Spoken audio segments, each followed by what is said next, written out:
네, 안녕하세요. 행정법률 전문사무소 승무행정사입니다. 어, 이제 친구 별명을 부르는 행위는 학교폭력에 해당이 될까라는 주제로 한번 얘기를 하려고 하는데요. 어, 전 방송에서 얘기했을 때, 이게 이제 저도 받은 이제 학폭이 상대 측 이제 뭘 행정상 것 같아요. 제가 볼 때는. 네, 돈을 주고 고용을 해서 저희한테 보냈다고 하는데, 받으면 조금 난감한, 그러니까 경우가 있습니다. 보면 어 상대 측에서 보낸 거예요, 저한테. 네, 이렇게 보낸 거예요. 심의위원 중 소수 의견을 딱 1인을 지칭하면 처분청이라 동일시하고 있습니다. 유죄 처분 확정입니다. 보이시나요? 아이고 아이고. 네, 유죄 처분이 아니죠. 행정심판은 유죄 처분이 아니죠. 유죄 처분은 형사법이잖아요. 아까 말씀드렸다시피. 일단 더 설명드릴게요. 음. 존재하지 않은 사건. 제가 어쨌든 저희도 주장을 하려면 그냥 주장을 할 수가 없잖아요. 비슷한 걸 가지고 와서 이러한 행위가 모 지방법원에서는 이 사건 번호 여기에서는 이걸 학교폭력으로 보지 않았다. 그래서 이거는 학교폭력으로 보기 힘들지 않을까? 라고 의견을 제시하는 거죠. 우리는 학교폭력이 아니라고 주장을 하는 거고 그 주장에 대한 근거를 제시를 해야 되잖아요. 주장에 대한 근거, 이 근거는 객관적인 지금 근거죠. 법에서는 유사한 판례나 논문, 나아가서 관습법이나 이런 걸 되는 건데 저희도 학교폭력 아니라고 일방적으로 주장할 수 없죠. 이거 학교폭력 아니에요. 왜 아니에요? 아, 그냥 내 생각엔 그냥 아니에요가 아니죠. 비슷한 판례가 있다. 이런 것도 비슷한 사안에서 지방법원에서 학교폭력으로 보기 좀 힘들다라고 했기 때문에 우리도 이건 학교폭력으로 보지 않는다고 주장하는 것이다라고 하는 거죠. 근데 이거 판례 번호는 사건 번호는 저희도 케이스 노트나 그 다음에 빅케이스 이런 판례를 제 써요. 한 달에 3만 원 정도 내고 네, 이런 거에서 따져 많이 모으고 그래서 판례도 공부도 하고 있고 근데 이제 저희가 이렇게 보내요. 그러면 이 사건 번호 대구지방법원 사건 번호 2019도 164에서는 이런 사안에 대해서 이렇게 되겠습니다. 근데 이제 이쪽에서는 그냥 네이버 구글링 하면 나오는 거는 딴 게 나와요. 비슷한 사건 번호가. 그래서 이거는 면접금 이렇게 오면 난감하죠. 네. 그리고 뭐 하여튼 이렇습니다. 네. 그러니까 이런 걸 보여드리는 이유가 그분을 제가 탓하는 게 아니라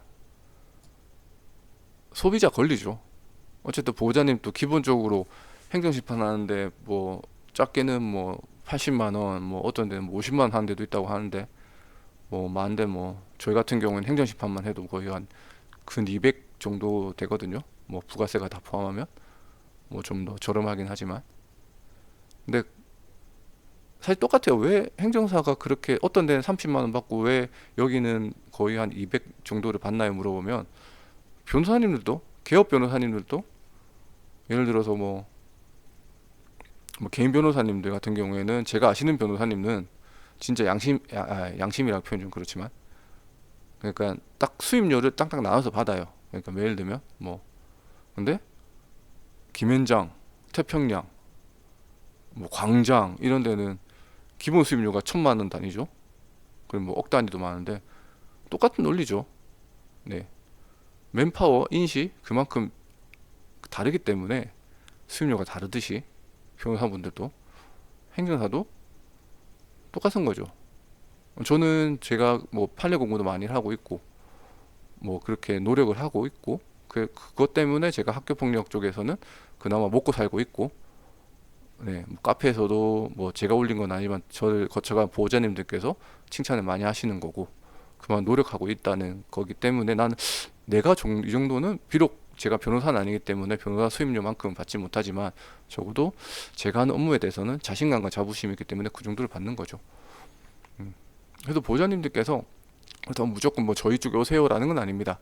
어쨌든 돈을 지불한 입장에서 어느 정도의 검증은 거쳐야 된다는 걸 말씀을 드리고 싶은 거예요. 네, 쓸데없는 얘기가 많네요. 친구 별명을 부르는 행위가 과연 학교 폭력에 해당될까에 대해서 네, 얘기를 합니다. 이게 저희가 그 상담을 하다 보면 보호자님, 이게 사실 보호자님들 감정 싸움이 되게 커요. 예, 그냥 아이들은 그냥 뭐 사과하고 끝날 문제인데 보호자님들끼리 감정 싸움이 돼가지고 학폭에까지 가는 거죠. 민사 가고 형사 가고. 그래서 저는 학폭을 할 때 제일 마지막에 항상 이 말씀 드려요. 보호자님 자녀분들이 어떻게 하길 원하는지에 따라서 보호자님의 스탠스를 결정하시라고. 네. 어떤 자녀들은 그냥 여기서 끝내도 될 것 같은데, 근데 보호자님 감정으로 인해서 학폭위를 가고 행정심판을 가는 경우가 있고, 어떤 자녀분들은 너무 억울해서 나 이 친구 꼭 학교폭력 대책심의에 신고를 하고 싶다라고 했는데 보호자분들이 아유 뭐 애들이 뭐 다 싸우면서 크는 거지 이러면서 안 하는 경우도 있어요. 네, 그래서 제일 중요한 거는 보호자님의 감정이 아니라 자녀분들의, 여러분들의 사랑하는 자녀분들의 생각이죠. 선택이죠. 저도 초등학교 5학년, 중학교 1학년 자녀를 양육하고 있는데, 네, 그렇습니다. 그래서 노심초사하죠. 뭐 학교에서 전화만 오면. 네. 그래서 학교 폭력 이제 그러니까 다시 본론 들어와서 별명이 과연 학교 폭력이 되는지 안 되는지에 대해서 논란이 많아요. 네.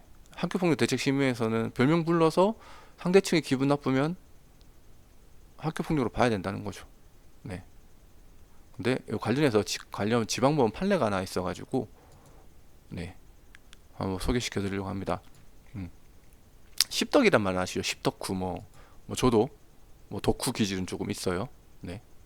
있는데 전 필기구 덕후라서 막 만년필 모으는 거 취미고 이런데, 이제 십덕이라는 말은 학교 폭력을 인정한 사안입니다. 이제 가해 학생 일본 애니메이션을 좋아해서 피해 학생한테 이제 십덕 말을 했죠. 사회봉사 처분을 받았습니다. 네. 근데 반대 판결도 있습니다. 네. 무조건 다 된다는 게 아니에요. 가해 학생이 피해 학생의 행동을 트집 삼아서 별명처럼 불렀어요. 근데 학교폭력 예방법 1호가 규정하는 모욕에 해당하는지 살펴보건대 모욕이란 이렇게 형법에 이렇게 나와 있습니다.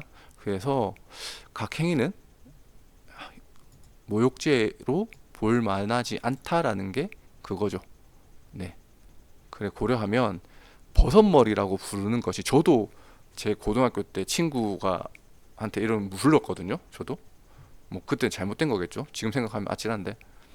그래서 피해자를 버섯머리라고 부른 것은 피해 학생을 모욕으로 볼 순 없다라는 거죠. 네. 그래서 이거는 형사 판례네요. 네. 이건 밑에 형사 판례에서 다른 판례거든요. 그래서 기소유예 처분을 하고 이렇게 한다 되는 거죠. 그래서 가해 학생이 피해 학생의 외모적 특징을 별명처럼 불렀고 학폭위하고 형사고소를 진행을 했어요. 웃기죠? 웃긴 게 아니고 학폭위에서는 학교폭력에 해당 안 된다고 했어요. 버섯머리가. 예, 이게 학교폭력에 말하는 외모 비하에 해당되긴 하겠지만 그 자체가 모욕 언어폭력까지는 되진 않을 것 같다라는 거죠. 근데 이제 수사기관에서는 모욕죄를 판단한 거예요. 그래서 이 보호자님이 학폭에서는 인정 안 되는데 어떻게 형법에서는 인정이 되냐고 해서 이제 헌법소원을 했죠. 근데 이제 헌법소원에서도 야 이거는 모욕죄까지는 아닌 것 같다라는 거죠. 네. 별명은 저도 심리학 학사가 있지만 그러니까 보호자님도 그렇잖아요. 우리 솔직히 말해서 저도 중고등학교 때 뭐 욕을 달고 살잖아요. 친구들한테는, 모르는 사람들한테 안 하죠. 맞아 죽죠. 그러다가 부모님한테도 못 하고 그냥 친구들끼리는 야, 마 이렇게 하면서 하는데, 그런 것들이 그러니까 청소년기 언어죠. 언어 표현은 이제 또래 문화 특성상 결속력을 강화하는 수단이고 우리의 친목을 표현하는 수단이에요. 네. 또래 집단의 소속감을 느끼게 해주는 거죠. 비록 듣는 이로 하여금 기분이 상할 수도 있죠. 저도 뭐 제 별명 부르면 기분이 상하죠. 근데 나도 친구 별명 부르는데 솔직히 서로 기분 좀 상해도 그래도 이게 그런 듯 하고 넘어가고 우린 친구니까 넘어가는 거죠. 그래서 무조건 이거를 학교 폭력으로 보기 힘들어요. 말씀드리지만 학교 폭력 예방법은 행정법입니다. 그리고 형법은 형법은 형사법이죠. 지도 이념 자체가 틀립니다. 네, 지도 이념 자체가. 그래서 무죄 추정의 원칙, 뭐 큰 틀에서 보면 약간 행정법에서도 이거 판례가 있는데 그 변호사협회 징계에서 무죄 추정의 원칙에 대해서 아마 징계에서도 인정이 된다라는 판례가 있었던 것 같긴 해요. 그게 그거 변호사협회는 그 징계할 때 무죄 추정의 원칙이 적용돼야 된다는 판례가 있고 또 다른 데는 징계는 행정법은 지도 이념이 다르기 때문에 무죄 이념 이게 아마 성추행 성비위 사건이거든요. 예. 형사법에서는 강제추행이 무죄로 나왔는데 그 징계에서는 징계가 나왔어요. 거기에서는 뭐라 나왔냐면 지도 이념이 다르고 형사법에서는 엄격한 증명, 뭐 엄격한 사실관계, 인과관계가 있어야 되는데 그 징계법에서는 그러니까 행정법에서는 고도의 개연성만 있으면 된다. 그래서 징계가 적합하다는 게 있었어요. 뭐 그런 지도 이념이 다른 상황이라서 그걸 어느 게 적절하게 취사 선택이 돼야 되는데 그것도 능력인 거죠. 그러니까 대부분 그래요.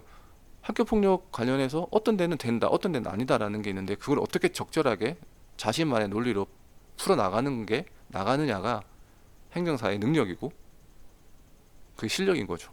네. 그래서 오늘은 뭐 좀 얘기가 샜는데 아무튼 친구를 별명을 부르는 거는 뭐 학교 폭력으로 될 수도 있지만 또 반대 측면에서는 안 될 수도 있다라는 것을 말씀을 드립니다. 네, 감사합니다.